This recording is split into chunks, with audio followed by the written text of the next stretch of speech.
यह निर्दयी राजकुमारी घास में जहर मिलाकर भेड़ और उसके मासूम बच्चे को खिला देती है। जहरीली घास खाने से भेड़ और उसका बच्चा बेहोश हो जाते हैं। इस मौके का फायदा उठाते हुए मूर्ख राजकुमारी एक ट्रिमर से भेड़ और उसके बच्चे की सारी ऊन उतार लेती है और फिर जंगल के तालाब के किनारे एक बांस के पाइप से उन्हें उल्टा लटका देती है और नीचे रखे लकड़ियों के ढेर में आग जला देती है, जिससे धीरे धीरे आग फैलने लगती है और जलती आग के कारण भेड़ और उसका बच्चा तड़पने लगते हैं।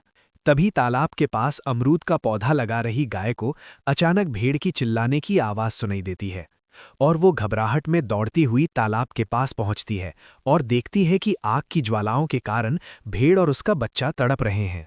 उसी पल गाय समझ जाती है कि इन्हें बचाने के लिए किसी दिव्य शक्ति की ज़रूरत है और फिर गाय बिना एक पल गवाए सुनसान रेगिस्तान में दिव्य शक्ति की खोज में निकल पड़ती है।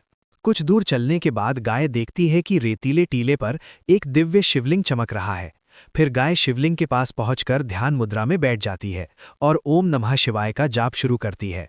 कुछ समय बाद गाय की सच्ची प्रार्थना सुनकर महादेव प्रकट होते हैं और जब गाय उन्हें सारी बात बताती है तो महादेव तुरंत भेड़ और उसके बच्चे के पास पहुंचते हैं और अपने नीलकंठ स्वरूप में धीरे धीरे जटाएं खोलते हैं और अगले ही पल महादेव की जटाओं से गंगा की दिव्य धारा जलती लकड़ियों पर गिरने लगती है और आग पूरी तरह बुझ जाती है।